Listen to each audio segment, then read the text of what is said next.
Hey there, I'll turn the. Hey there, Natalie Cutler Welsh here. Hey David, thanks for joining. Hey guys, come on in. Hey Claire, come on in. I thought I would do, I've actually got my boy home sick today. I'm hoping he's not going to come in. I thought I would do just a really quick Periscope. I'm here in my office because I'm trying to work even though my boy is homesick. Because I'm actually going away tomorrow. And the topic that I'm doing today on this Periscope is, I called it like real and raw scope on keeping the love alive. Because this is a topic that I think is huge. It's a huge topic, particularly with, in the entrepreneurial space. And I see a lot of people, and even not even in the entrepreneurial space, just generally. The reason I chose to do it is tomorrow I'm getting on a plane and I'm going back to Christchurch. Hey Wick from Wicked Wellbeing. Hey guys. I'm going back to Christchurch where I actually used to live before the earthquake, before we moved to Auckland. And I'm going, it's not, usually I go once a year and I catch up with all my buddies and it's super awesome. Hey Donna. But, tomorrow it's kind of sad reason that I'm going because one of my friends rung me up, gosh, probably about a week ago, 2 weeks ago. And she said, after about 15 minutes, she said that her husband had walked out, like had left her 2 months ago. And I was like, oh my gosh, I'm a horrible friend. I haven't even kept in touch to know that things were at that point. I knew they weren't great. I didn't have friends in the past year, maybe in the past 2 years actually, 5 friends whose one partner has left and the other partner is like blown away, meaning they didn't see it coming. I mean, they knew things weren't amazing, but they didn't know they were that bad. And can you guys relate? Go ahead and comment, please. If have you heard of stories like that? Or do you think it's an issue? Just say yes or no. It's something I just want to talk about because I'm a really open and candid person. And you may or may not know that I wrote a book. It's called If Only They Told Me. I'll grab it and show you.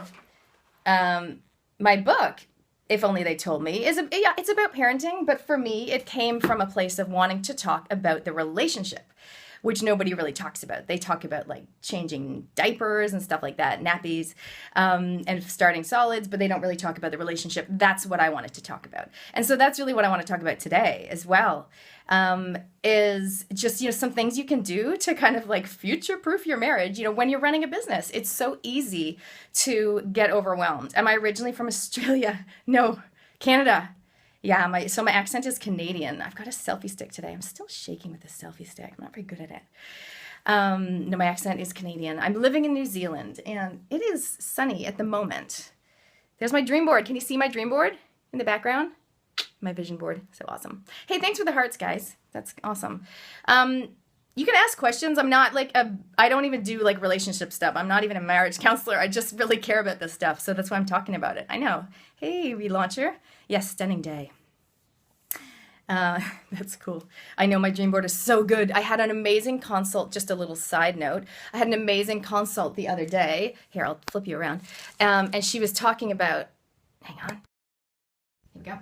She was talking about the different elements, and she's like, there's a lot of water in your dream board, because I'm trying to have more water in my life, meaning more calm and trying to just be rather than do, because I'm very wood and fire, if you know about the element personality types. Anyway, she said, there's so much water in there, and I said, it's actually on a cruise ship. Like the actual layout is a cruise ship that I've then put everything on top of, which is pretty cool. Okay, so here I'm coming back. Here I come. So yeah, I'm not a marriage person. I'm a social media and business coach, and called Go-To Girl. I went to an event the other night. She goes, you look familiar. And I said, oh, well, I'm the Go-To Girl. She's like, oh yeah, I know you. So I'm going to use that instead of my real name. But my real name is Natalie Cutler Welsh. Anyway, so I'm talking today about keeping the love alive when you're running a business. Because I feel like there's like 2 camps. Either your marriage is good, but you're kind of ships in the night. Like like this is my marriage, right? It's good. It could be better for sure if I actually probably worked less or put more time into the relationship. But we're ships in the night. Like I'm up working late because, by the time Matt comes home and we do dinner and the kids go to bed, I'm like this because I'm like, oh my God, I haven't worked for 5 hours. I'm like, I just want to get some work done, right?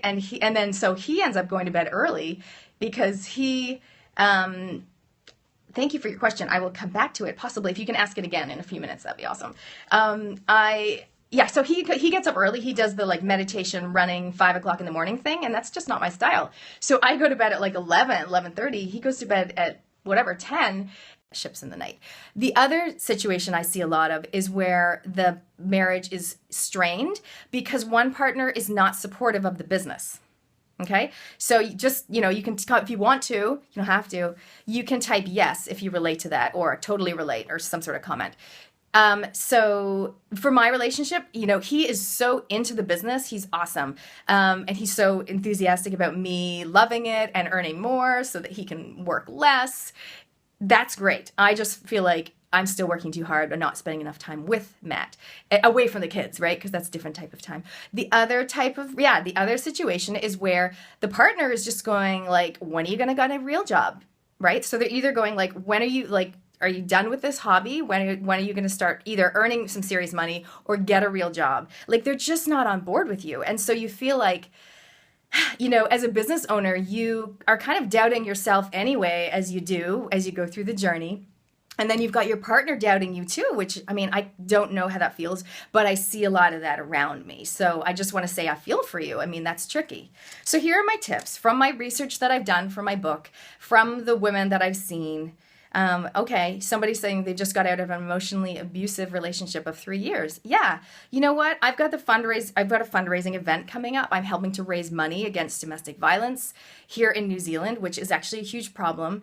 Yes, it's beautiful and green and gorgeous, but there's also real problems here, and I want to do something about it. I don't have a story to tell along those lines, but it doesn't mean I don't care and I don't want to make a difference. So yeah, I totally, good on you for getting out of that relationship, by the way, because it doesn't just have to be physical, does it? It can be emotional, where they're just being cruel to you, undermining you, that type of thing. Okay, so here are some of my tips on keeping the love alive. I made some notes like on a little envelope this morning when I was just up at the dining room table. Okay, so here are my tips. First of all, love languages, okay? Know your own love language and know your partner's love language. If you haven't heard of it, you can Google the 5 love languages. I do mention it in my book. We touch on it. But basically, there's 5 different ways that people give and receive love, okay? So in really short version of it is there's physical touch, right? People that love to like hug and that's it. It doesn't have to be sex all the time, but just more physical touch, quality time, spending time together, looking each other in the eyes. I got to write them down because I can never remember them. Giving gifts, gift giving. You'll have those people in your life. They just always give gifts, right? They're just super into gift giving. There's acts of service. So they're always doing things for other people. And the final one is words of appreciation. Words of appreciation. That's me. So I'm into words. I like to tell people how I feel, and I like to be told. So when my husband brings me a beautiful gourmet meal that he's made me, because he's acts of service, and I'm like, thanks, honey, but can't you just tell me that you love me? Because I'm words. I want to hear it from you. Thank you for the gorgeous meal. That's great. It's interesting. So once you know your love language, and once you know your partner's love language, then you can be like, oh, I see. Okay, so when he's tidying up, mowing the lawn, tidying up the house, bringing me food, making the bed, putting my clothes away, like putting it in at nighttime, Matt will just the next day set the table so that in the morning it's easier for me to get the kids to school. That is acts of service. Yeah, so right now it's 10 o'clock in the morning in New Zealand.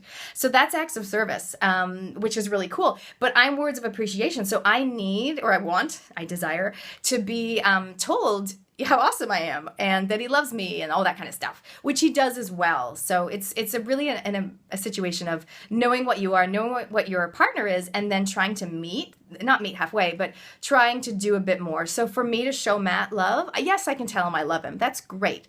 But really, I can probably like tidy up the office a bit more and that kind of thing. Do a bit more of what his currency is, which is acts of service. I hope that makes sense. That's just like a super duper quick version of the love languages.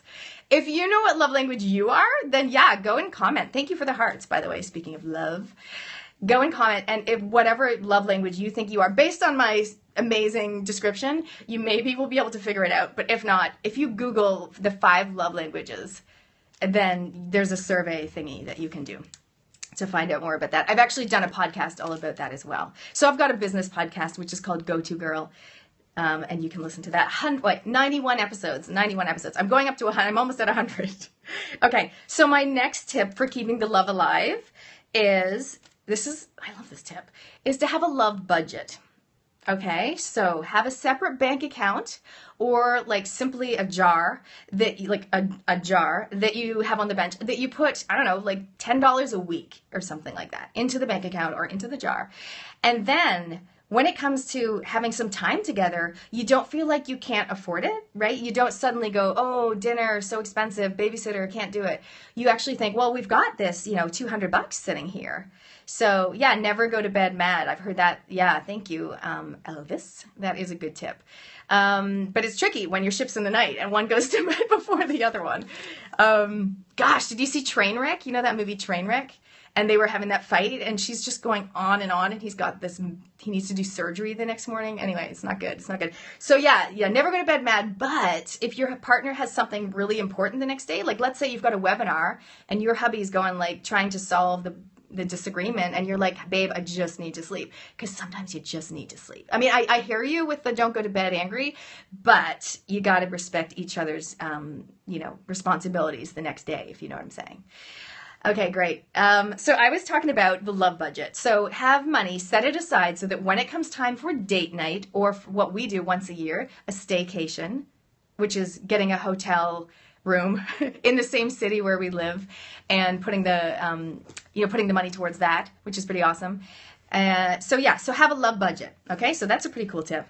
And the next one is, write an I love list. Okay, so the I love list, it's not the things that you love about your partner. It's slightly different. It's write a list for him, right? So I would write about Matt, about all the things that I know that make him happy, all the things he loves to do. Cleaning the house. He actually loves cleaning the house. Cleaning the house, talking to your dad on the phone without your mom interrupting. Going out for brunch with me, teaching Xavier how to ride his bike. Having a whole day to yourself, maybe once every few months to work on your own projects, et cetera, et cetera. I would just do a big brainstorm of all the things that I know he loves to do that make him super duper happy. He would do the same thing for me. Do you see what I mean? So he would write a list for me, all the things that he knows makes me really happy. And then you show each other the list. And first of all, it's really cool because it's like, wow, they really do know me. They really do know what makes me happy and care about what makes me happy.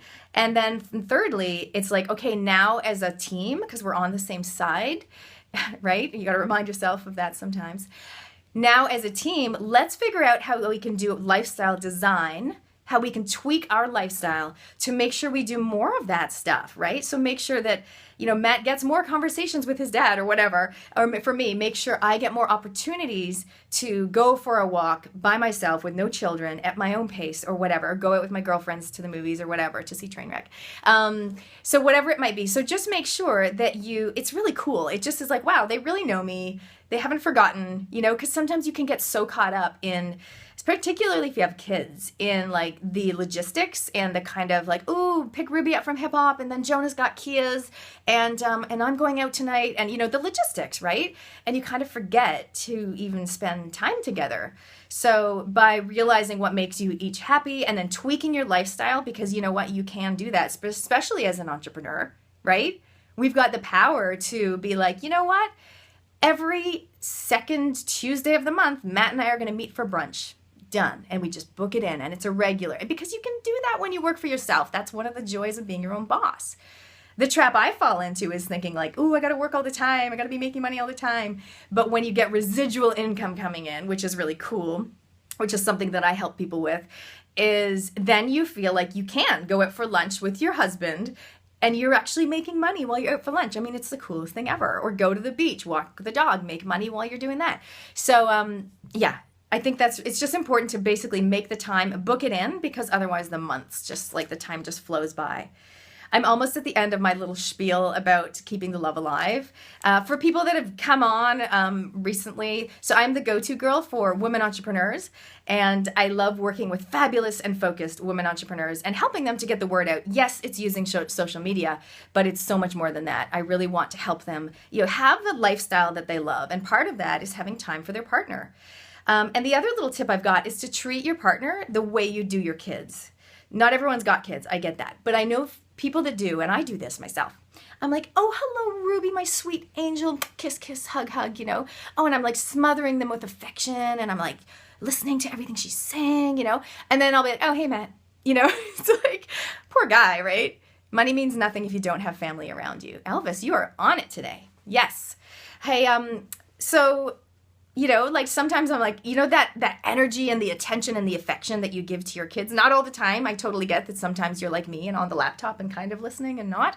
But when you are fully focused on your kids, right? And they're telling you a story about their day and they're just so cute with their like funny teeth and all that kind of stuff. That type of attention and love and adoration. Thanks, Wick. I do, yeah, that's good. You know what? I was saying, criteria of me as a business coach is I am all about fun in their business, and also more flow, which means like cash flow, as well as more flow, like just letting things come to you and not working so hard all the time and hustling. I mean, yes, hustle, but not all the time. Anyway, so what I'm saying is treat your hubby the way, give them that unconditional like love and attention. And it's hard to do. Like Matt will be talking to me and I'll be on the laptop and I'm like, I'm trying to get this email done. But it's like, you know what? Just close the lid, right? Close the laptop. Listen to him. He's telling you about his day.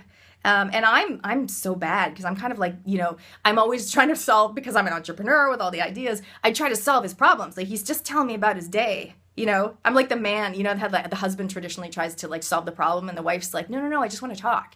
We're kind of the opposite. Matt's like, I just want to talk. And I'm like, I just want to totally solve your problem for you. So it's really interesting. So I guess a couple messages there, right? So keep the love alive. There's lots of stuff you can do. The main thing is to remember that you are a team.